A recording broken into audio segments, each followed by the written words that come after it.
we had, honestly, a bigger, we say fight, argument, whatever, than we have in a long time. And Church in silence. It was like, can I pick a song? I'm like, no Forrest Frank on this drive.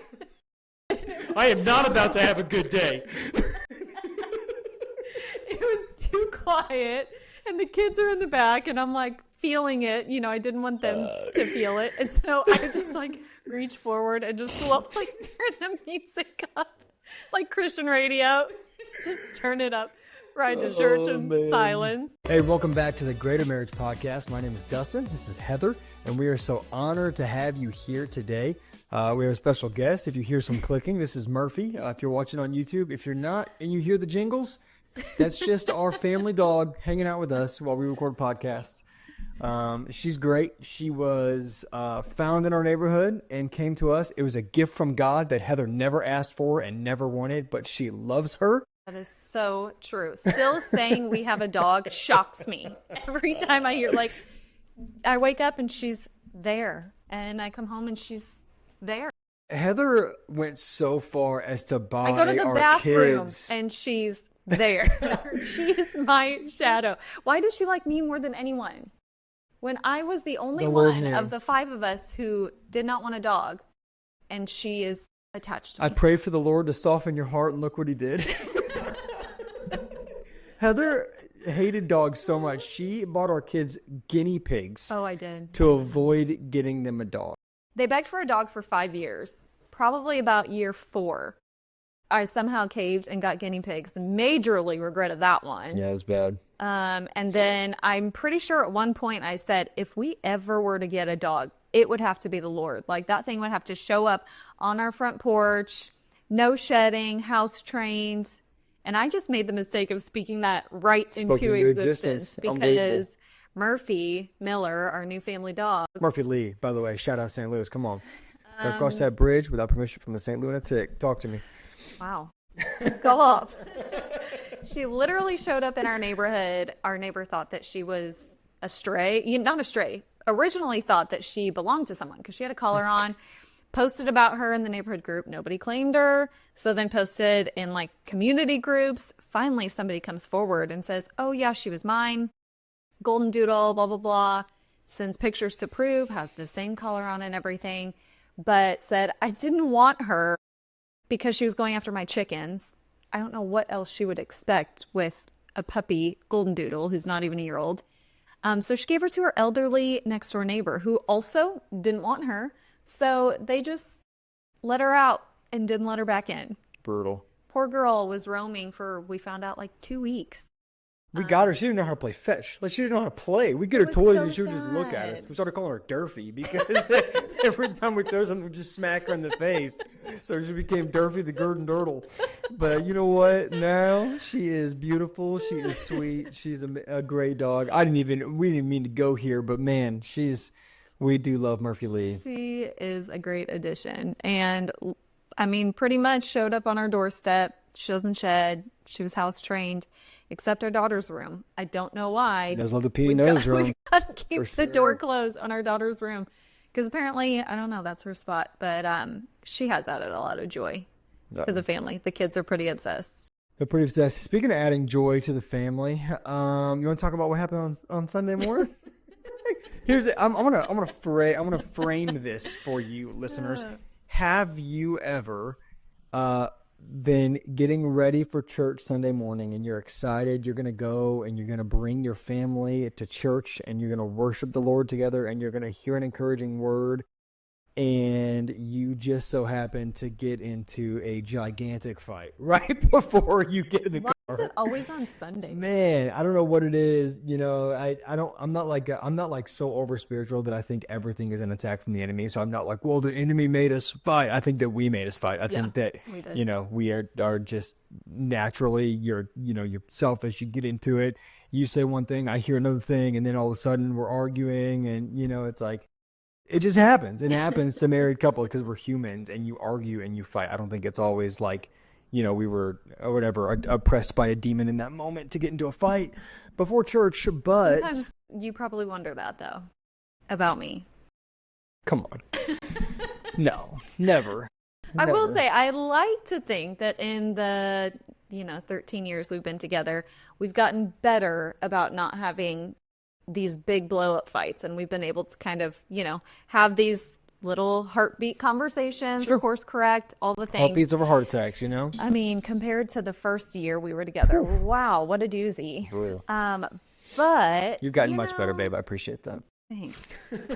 Every now and then, though, it's like, I just want to keep you on your toes, I just like to dip back into the old Heather and add a little spice.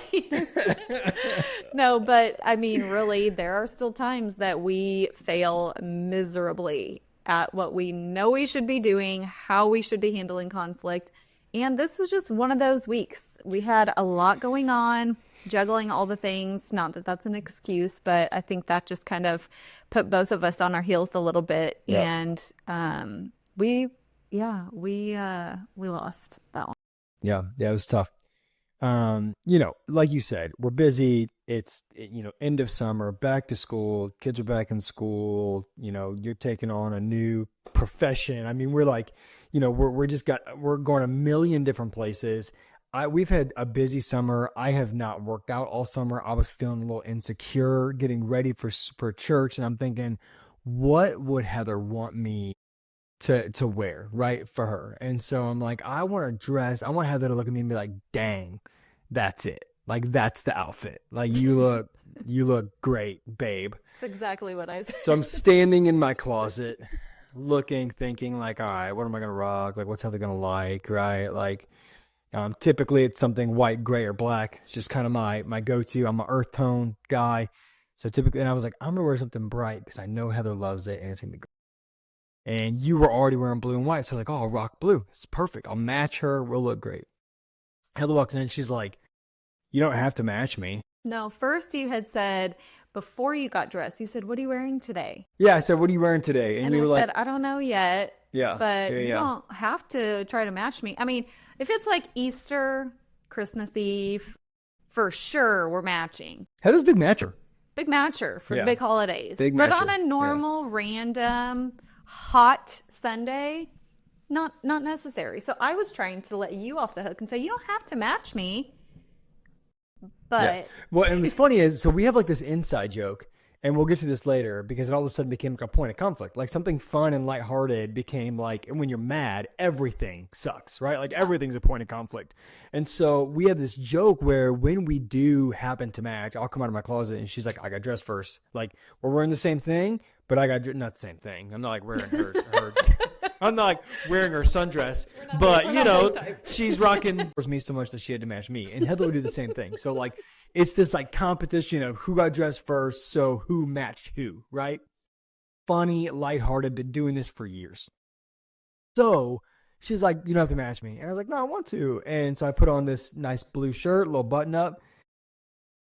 And she turns around and I'm like, this is the shirt. Like, this is the one. She's going to be like, dang, babe, that's it. And she turned around and she goes, oh, you're rocking the one blue shirt you have? And I just go, you can compliment me. Heather did not like that. The sarcasm did not hit. And that became just a ridiculous argument. I didn't communicate it well. I made some sarcastic comment. You said that. I think I spouted back and I said, I'm trying to remember how I said it. Something like, you don't have to get nasty about it, or you don't have to be rude or something like that. And then we went opposite directions and it kind of went silent for a few. I went to the bathroom to keep getting ready.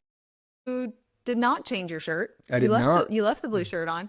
And then you, as usual, came to me first because I'm usually still trying to cool off, a little hot-headed. Takes me a little bit longer, to come to a good place. You came to me first like you usually do.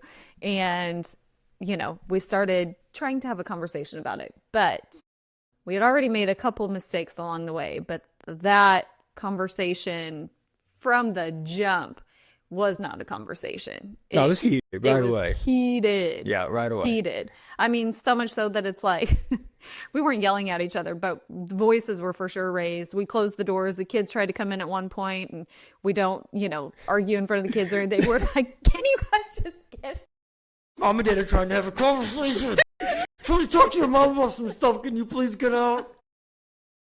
Oh, man. Yeah, so that was fun. And then we circle back to the whole trying to match each other thing, because then Heather was like, well, you always say, like, I got dressed first, like it's such a big deal that we match each other. And I was like, no, that was like a term of endearment. Like, I thought that was our thing. I thought this was an inside joke.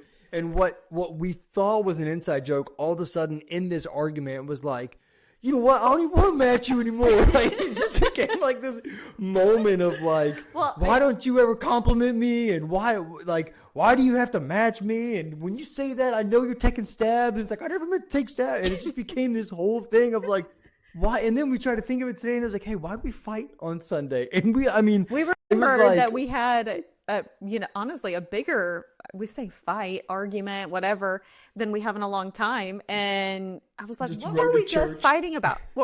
Just rode to church in silence. They was like, can I pick a song? I'm like, no Forrest Frank on this drive. I am not about to have a good day. Quiet. And the kids are in the back, and I'm like feeling it. I didn't want them to feel it. And so I just like reach forward and just slowly turn the music up, like Christian radio. Just turn it up, right to church in silence. But we couldn't even remember. Yeah, today we couldn't remember. What did we get in a fight about? Because it was so dumb. Like, what we fought about was so dumb. But I will say, after we settled and, all the things, we came back and I think we're able to kind of diagnose some root things. Like, why? It wasn't the blue shirt. It wasn't the fact that you wanted to match me. There were some root things there. And once we were able to discover that, it was so much easier. But man, we failed leading up to that point. Big time. Yeah. I think, we drop our kids off at church. We're walking across the street and I just go, hey, please forgive me. Like, we'll figure it out, but just forgive me. Like, we haven't worked it out. I still wanted to talk about it.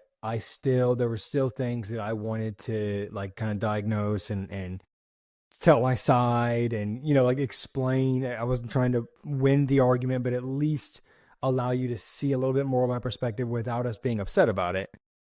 And you just said, yeah, I forgive you. Forgive me too. Dustyn is so much better at this than I am. When I say he's the one who comes to me first, like when we get into a disagreement, usually the first one to seek forgiveness and apologize. Like, I would say a solid 8 times out of 10, it's you over I just have a shorter memory and hate conflict. I actually love conflict. I'm easily distracted, and so it's like I want to say something funny to you, but I think you're still mad at me. So I'm like, hey, can we just get over this so I can tell you the funny thing that's in my head, or so I can send you the funny meme, or so that we can have the conversation that I would have. Like, this is not worth us not being able to enjoy being in one another's presence. It's not, but man, when I'm fuming, like, I just have to kind of come down off of that first, and takes me a little bit longer. But which is the first point in us talking about how to turn your argument into agreement. Yes, so that is what we are wrapping this conversation as we have outed ourselves, pulled back the curtain a little bit, let you see some raw details about the stupid things that we fight about in our house. We are calling this episode 5 Ways to Turn Your Arguments into Agreements. Come on. And first one, take a breather. More for you than it is for me, but I like this one, Yeah, and I think a lot of couples are probably, paired that way. One has a shorter fuse, one has longer fuse, and then, on the backside, one takes a little bit longer to diffuse than the other one does. And just taking that breather, even when we first started dating, I think we quickly saw that I needed more time than you did. And by more time, I would say in the beginning, I'm like, see you in 24 hours kind of thing, which is not okay. And you wanted to just like talk until you were blue in the face immediately. So finding that compromise. And now, blue, good. What? Well, my blue shirt. Never mind. Sorry, my mind went there. Wow. Blue in the face, blue in the shirt. Got it. But I would say now, I don't know. We found a compromise probably within a half hour or so. Yeah, I think the breather benefits you because you can gather your thoughts and you're not going to come in hot. You're not going to say something you regret. It benefits me because you get to gather your thoughts, not come in hot. And I am like not. I do sometimes have a short fuse, and so there are times where like my temper gets engaged, and so yeah, I can definitely leave space to think about it too, and to calm down and whatever. Because when I get upset, I don't necessarily get like mean or raise my voice or whatever, but I get sarcastic, which is mean. So I will say that, but I get sarcastic and I start to like take stabs that should never be taken and say things that I do not mean, or exaggerate things that have no business being exaggerated. And so I think that the breather does benefit me. And if you're the one in the relationship that wants to handle it and wants to do it right now, realize that like taking a breath and giving your spouse a moment when they need it will benefit you. Yeah. Because we'll get to this later. The point of an argument is to get to an agreement. The point of an argument is to try to see eye to eye. The point of an argument isn't to win. We'll get there. But what this does is I think that sometimes being the one that doesn't necessarily need the break, I'm like, no, let's do this right now. Like, I remember in our first argument, I was like, we can be mature adults and talk about this right now instead of like getting all heated and whatever. That like, was another fight on top of yeah, that just added a layer to the fight. It's like, great, now we got something else to fight about, It's like, now that we're in this, we just added a round to the fight. It's great. But I think that I maybe thought I had the upper hand if we talked about it quicker, because I knew I could stay cool and have that conversation right then and there, and I knew that you couldn't. And probably I allowed myself the ability to have the upper hand instead of allowing you the ability to take a break and making it a fair fight. Yeah. It was a much more fair fight when you had a moment to gather your thoughts. And I think that me allowing you to do that is like, you know what? I don't need to give myself the upper hand. I don't need to try to win this argument. I want to be fair about this. And the best way to talk about this and the best way to do this is to allow you that moment to think about it. And that moment got shorter and shorter the longer we did it. You know? And taking a breather also gives us time to pray about it before we come back. Because even if, all you can muster out is, Lord, help me, because your emotions are so high, just seeking the Lord, immediately takes the gloves off. Yep. And so I think that's just a great way to kind of create space for that. Number 2. Hang on real quick. You mentioned that. I want to speak to ask for forgiveness. The first thing I do every time we're in it, and I take that breather, the first thing I do through gritted teeth and probably clenched fist, I say, Lord, forgive me. I forgive Heather. That is the first words out of my mouth. And then I will probably tell the Lord, I don't think I was wrong, but forgive me if by chance I was. And I do forgive Heather because she was for sure wrong. I may have been a little wrong, but she was more wrong. She was wronger. So forgive her. I forgive her. Please, you forgive her too. I don't know if she's going to ask for it, but I'll ask for her. But no, that's the first thing I say when I take that breather. And sometimes I don't feel like I need to say it. Sometimes I feel like, no, I was right about this. Like my argument is legitimate, but God, forgive me where I was wrong. Forgive me, and maybe my argument was right, but my approach was wrong. Forgive me in my approach. Forgive me for not putting my wife first. Forgive me. I forgive Heather. And I think that just positions your heart to be able to hear from God, to be able to see his point of view, to be able to communicate well. And we need that. And I need that so bad. Like, I need to hear myself say, God, forgive me. I forgive her. Because that's the whole point, right? It's all about heart posture. Yeah. And forcing ourselves to say that even when we don't feel it. Whether it's with our spouse or an argument with someone else, forcing ourselves to say, I forgive you, immediately changes our heart posture. And that's why we make our kids do that. Yep. We make them go to each other and ask for forgiveness if there's, something wrong. And then they say, yes, I forgive you, because there's so much power in our words. I can't say enough about that. And so speaking those words out loud, whether we want it to or not, immediately is going to start shifting our heart posture. Yep. That's good. All right. Number 2, remember you are on the same team. This is huge. This is what we talked about earlier. Just it's not about winning the fight, because if you lose, I lose. right? We're on the same team. But I feel like that when It you're in a does heated argument. not It feels feel like like it's that. me versus you. Well, and the world doesn't want you to see it like that. No. Right? Like the posture of the world is like, you're in this for you. Like they decided to marry you and they get your whole package. You don't need to change for them. Like this is, this is they decided, they decided to marry you. You are who you are, be an individual, do your thing. And it's like, okay, you're not trying to rob me of who I am. Mm-hmm. Like that's not the point here. And we'll get to that in the next point, actually. But I never assume that you're here to like rob me of who I am and form me into what you need me to be for you. Mm-hmm. That's not who we are. That's not how we see marriage. That's not how we see one another. Do I want to be everything that you need? Absolutely. Do you want to be that for me? Absolutely. But I think that realizing that and realizing that we're on the same team and taking that approach of is, hey, how do we find victory in this argument? Not I find victory in this argument.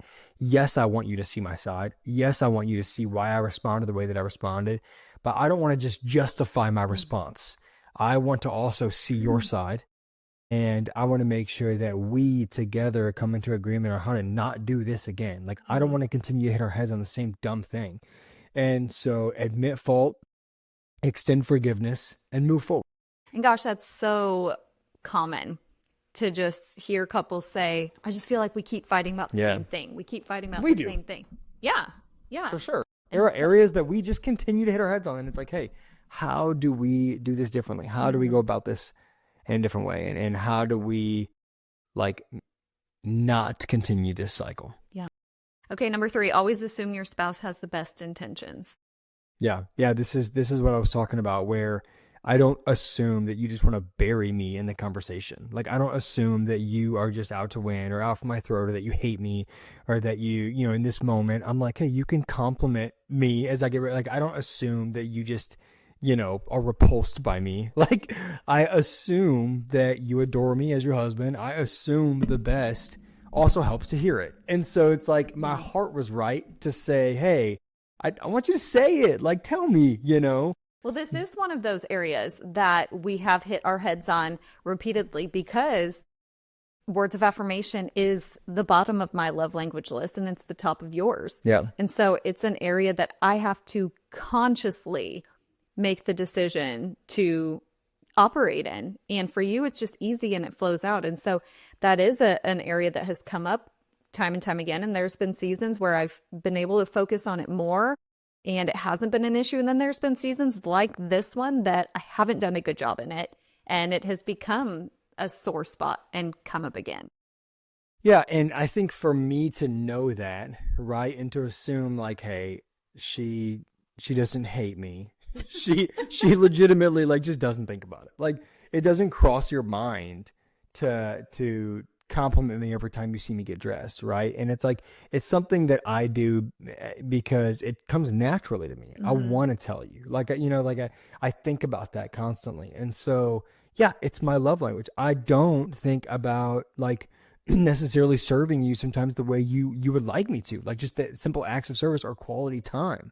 It's like, I'll breeze right by you, and be like, hey, you look great.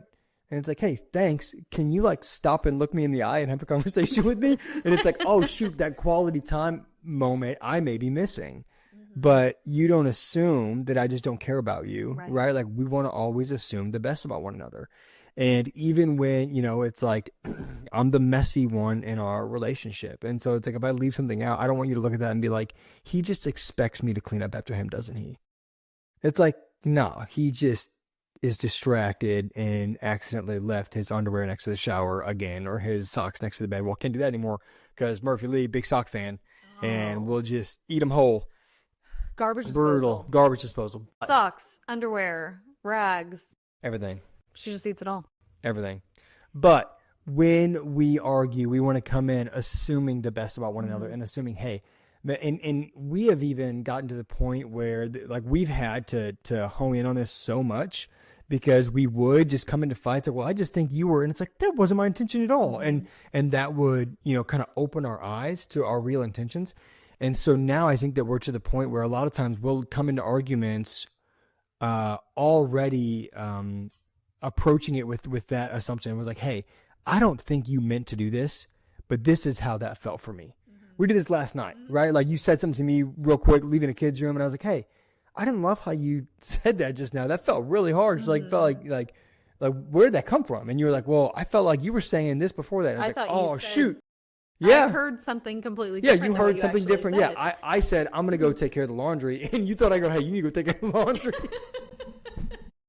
I was like, shoot, I'd be mad at me too if that's what you heard. And it was like, oh, well, like I had assumed there was something that ticked you off because you don't just snap off like that. And it's like, why'd you take a cut or, whatever, jab at me? It was like, oh, because you thought I was just demanding that you go do the laundry at 9 p.m.? Like, that was not at all my intention. I should have known, your best intention would not be to say something like that. And so whatever. Neither here nor there. But daily practice. Totally. This is not something that we have figured out. This is not something that we do every single time. These 5 things, taking a break, remembering that you're on the same team, always assuming the best. These are all daily practices that we have to actively do. Yeah. All right. 2 more. Number 4, listen beyond the words. This is what we were talking about in finding the root issue. So many times the explosion isn't even the issue. It's something that happened earlier that day, the week before, years before, when you've been making jokes about matching your spouse. Something that you felt like was like a joke, funny, haha, that I, for years, felt like was you almost like being embarrassed that we were matching. When other people would make comments about it and you would say, oh, I got dressed first, I felt like you were like ashamed to be matching me, And so for years I felt that way and you felt like this was a funny haha thing. But because we never brought it to the table, years later on a Sunday morning when we're trying to go to church, it comes up and turns into something way bigger than it needs to turn into. So listening beyond the words, looking for that root issue will pay off big time and prevent that fight from being on that cycle of happening again and again. Yeah, if you're wondering, how do you do that? Like, how do I not look at the surface of the situation? Ask the Lord for wisdom and discernment. I've talked about, one of my absolute favorite passages of Scripture, something that I come back to constantly, is Solomon asking the Lord for wisdom. King Solomon, God comes to Solomon and says, what do you need? I'll give you anything. And Solomon says, I want to have a discerning heart to be able to govern my people well. An understanding heart is what he said. An understanding heart to be able to govern my people well, and the ability to know right from wrong. And God says, since you've asked for wisdom, I'll give it to you. What is wisdom? What is discernment? It is the ability to know right from wrong, and it is the ability to understand the situation in order to take control and take dominion and govern things well. How do we manage our relationship well? How do we actively govern our home well and protect our marriage? How do I protect you in that way? It is for me to have discernment in every area. And so that is what we pray for. And that is what you activate in this moment is, how do I listen beyond words? I use discernment. What are you actually saying? I know that you're saying, hey, I don't like the way you spoke to me, but why did that hurt? What would you prefer me to say? How would you prefer me to approach this situation? And why do you feel that way? Is this a childhood wound? Is this an early wound? Is this a wound from me? Is this an insecurity that we're speaking to? Like, what is it that is the root issue of what we're speaking to in this moment? And how do we deal with that? Because we want to strengthen each other. We want to make each other better. And if we're talking about things that could change your marriage for the better, operating in discernment is one of the most powerful tools that we could use in our marriage. The ability to know right from wrong, the ability to see what is actually happening beneath the surface, because wow, that allows grace to abound. That allows us to see the heart of our spouse, what they're really dealing with, wrestling with, and then we know how to pray for them. We know how to approach the situation humbly, with grace, with patience, all of those things. And so I would say that is one of the most powerful things that we can tap into in our marriage, and truly a gift that the Lord has given us in the Holy Spirit. I totally agree. Okay, last one, number 5, focus on the relationship, not winning the argument. Yeah, this is where humility comes into play, right? I mentioned this earlier. I kept saying, we're going to get to that. We're going to get to that. And here it is, number 5. In James 3:16-17, I want us to read this. It says, "For where you have envy and selfish ambition, there you find disorder and every evil practice. But the wisdom that comes from heaven is first of all pure, then peace-loving, considerate, submissive, full of mercy and good fruit, impartial and sincere." Holy cow. What if someone asked you, what is your marriage? And you said, man, we are pure, we are peace-loving, we are considerate, we are submissive, we are full of mercy, we bear good fruit, we are impartial, and we are sincere. Wow. That is a picture perfect relationship. What else could you ask? That is how God's love comes down to us, right? Mm-hmm. God's love is pure. It loves peace. It is considerate of us. Jesus submitted his life for us. He was full of mercy for us. The word of God only says that Jesus was rich in one thing. It doesn't say he was rich in finances. It doesn't say he was rich in love. It doesn't say he was rich in grace. It says he was rich in mercy, not giving us what we deserve. Wow.